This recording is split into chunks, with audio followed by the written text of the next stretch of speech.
Video 3, The White Man's Burden. Hi again. I will offer a reading of Rudyard Kipling's The White Man's Burden.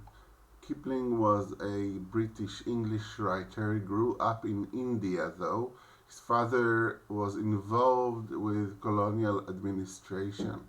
So he grew up really in a colonialist, imperialist context. He wrote a lot about India, actually, not about England. You probably know Mowgli from Kipling's The Jungle Book. In his political beliefs, he was pro-empire and a nationalist. He wanted England to control other parts of the world. He thought that that was the best policy for the British Empire. I am reading this poem in a way that is different from how I usually read poems in literature courses.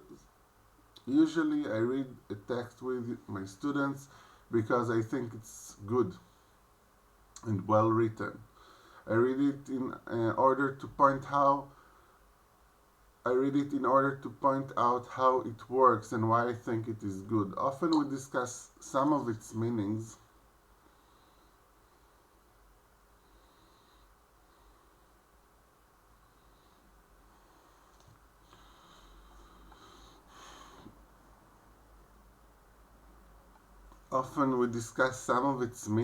But in a way that tries to accept the text on its own terms, see what the text is trying to say without being too critical. Sometimes I might point out some inclinations I see as negative, like sexist ideas, but I usually read the text despite these inclinations, not because of them. With this poem, I'm really reading it with you in order to understand the negative ideas. I'm not reading it because it's a good poem. I'm not really sure it is a good poem. I'm reading it because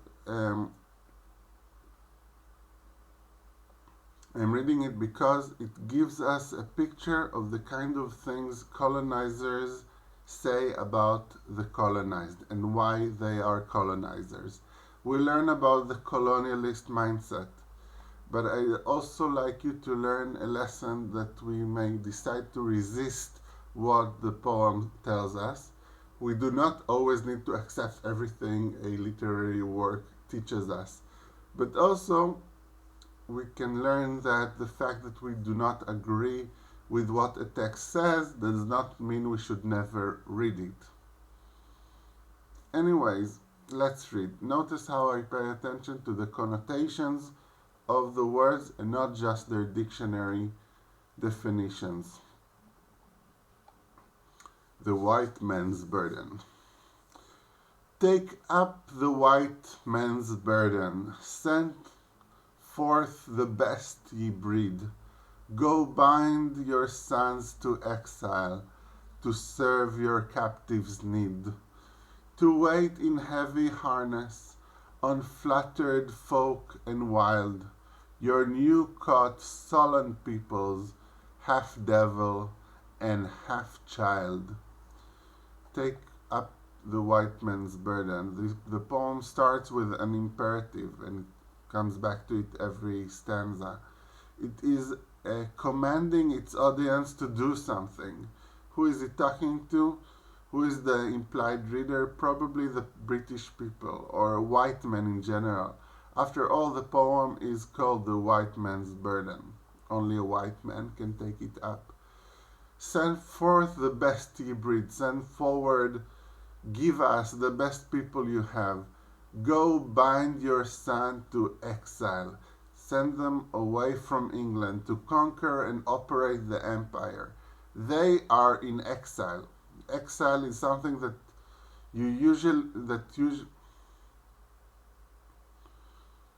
they are in exile, not allowed to be in their homeland. They are exposed. They are not allowed to be in England.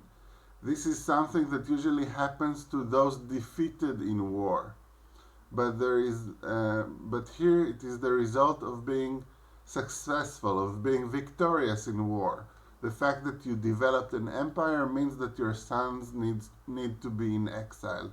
The sons are binded, tied. They are pictures as prisoners or slaves, even as they are tied to controlling others. So they are depicted as servants as they are actually the masters. The colonialists are presented as suffering. We're supposed to feel sorry for them and appreciate their hard work. What are they bound to? They are bound to serve your captives' need. He admits that the colonized people are the captives. They are the one whose freedom is restricted, in fact, not in metaphor as in the colonizers. However, the colonizers are there to serve the captives. They are the ones who serve. They are the ones who are servants. Like a guard in a prison would serve food to the prisoner. The prisoner may be in jail, but the guard is the one who's working hard. To wait in heavy harness. Again, the harness is on the white man. He is like the horse carrying everybody else. To wait here is not just to let time pass, not just waiting for the bus. It means to serve. Again, be a servant, like the word waiter today means somebody who serves food to you in a restaurant, not just somebody who waits. So they are waiting on flattered folk and wild people who are not white.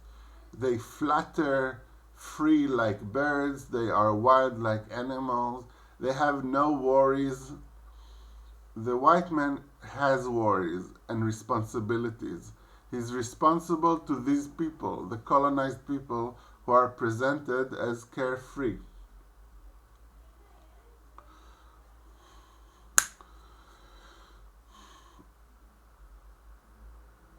Who are these people? He gives us more information. Your new caught, sullen peoples. These people newly caught, newly brought into the empire, they don't like it. They don't like being part of the empire. They don't like being caught. Like a wild animal would not like to be in a cage. But look at the word he uses to describe their unhappiness. But look at the word he uses to describe their unhappiness. Sullen basically means unhappy, but the connotation is unhappy without a good reason, offended for nothing much. He's suggesting that they are unhappy. He sees that they are unhappy, but he doesn't see what reason they have for being unhappy. You often hear the phrase, you often see the phrase sullen child who is unhappy with no good reason, because you didn't give them a piece of candy, because you didn't let them watch television for 7 hours straight. A sullen child. Then the final line of the stanza, these people are described as half devil and half child. There's a double vision of them. On the one hand, they are helpless, they need guidance, education, they are babies to be saved, someone we are responsible for. They are like someone we are responsible for. It would be irresponsible to leave them to their own devices. On the other hand, they are evil like devils, conniving and dangerous. We need to care for them and be careful at the same time. A devil, furthermore, will never stop being a devil. Kipling, the poem, suggests that there is something essentially bad about these people. So even though we may try to uplift them and educate them, the half-devil, the half-barbarian savage is always going to be there, he's suggesting with this phrase, half-devil and half-child. Take up the white man's burden, this refrain that opens all the stanzas, in patience to abide, to veil the threat of terror and check the show of pride, by open speech and simple, and 100 times made plain, to seek another's profit and work another's gain. Here the main idea again, the white man works hard for profit, but it's not European profit, it's not England's profit, it's the profit of uncivilized nations. So the uncivilized nations can benefit from their work. You are working for the colonized people. You are the benevolent one who helps the colonized people. Take up the white man's burden, the savage wars of peace. Fill full the mouth of famine, and bid the sickness cease. These are all the good things that the white man is trying to do. Feed the hungry, cure the sick, fight for peace. These good acts are associated with saints. The poem does not mention the extraction of goods and the exploitation of labor and the seizing of territory that are the main purpose of colonialism. Just the feeding and the curing. So we need to think about this poem not just about what it's saying, but what it's not saying. And when the goal is nearest, the end for others sought, watch sloth and heathen folly, bring all your hopes to naught, to nothing. He gives us a sense of the frustration he thinks the white man should feel. We are so close to getting what we need for others, the end for others. End is as in not the ending, but the goal to help others. We are so close, but the others, the colonized people for whom we work so hard, interfere. The colonized people won't let us do for them. He invokes, in explaining this, he invokes the bad qualities associated with colonized people, the stereotypes about colonized people, like sloth, laziness, and folly, stupidity, to explain why the white man fails to help. The white man's failure to help, why the third world or the colonized countries are still in a bad situation, is not that colonialism took away all the things that they had. It's that they do not cooperate with modernization and civilization. The white man is presented as working in vain for people who do not deserve it. The white man is presented as working in vain for people who do not deserve it. Skipping to the last stanza, take up the white man's burden. Skipping to the last stanza, take up the white man's burden, have done with childish days, the lightly proffered laurel, the easy ungrudged praise. Come now to search your manhood through all the thankless years, cold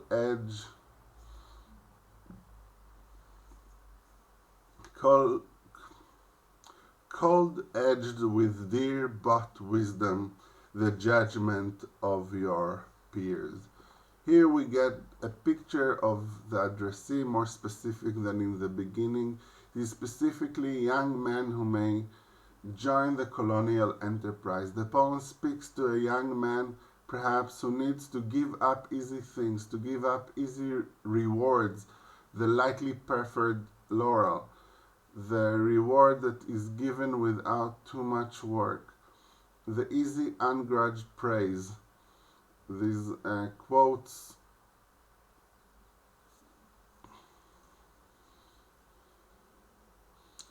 now they have to give up their youth and move into manhood. How do you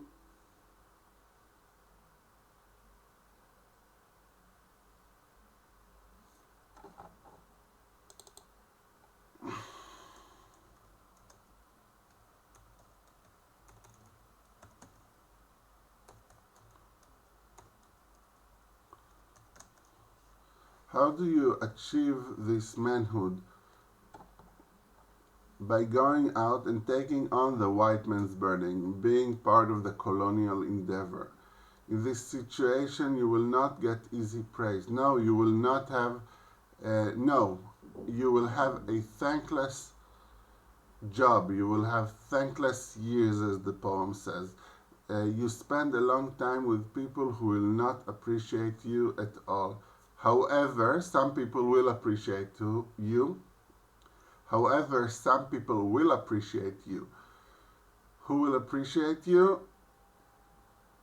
Your peers, the people who are like you and took the white man's burden. They will judge you and praise you at the end because they know what you did for others. Thus, the promise of the poem is clear here. If you want to be a man, then you have to go out and work for the British Empire or other empires, colonize other countries. Even if colonized people say that they don't want you to do it, that they don't want you to civilize them, you have to make them better than they want to be. They will not appreciate it, but your peers, the other white men, will know what you did for the world, what you did in order to make the world a better place. Right? We're not doing this for profit, we're doing this to make the world a better place. The poem presents the colonizers as heroic and altruistic. The colonized are lazy, stupid, untrustworthy, dangerous. They possess one of the worst qualities that a human being can have, and that is being ungrateful. European empires do so much for them, according to this poem, and they will never appreciate it. I will end the class with reminding you that indeed they had little to be appreciative about. A lot of this modernization was done to enable European countries to make more money out of the colonized countries, and the profit for the local population was often very small. Sometimes the destruction was so huge you couldn't even possibly make this argument in good conscience. It was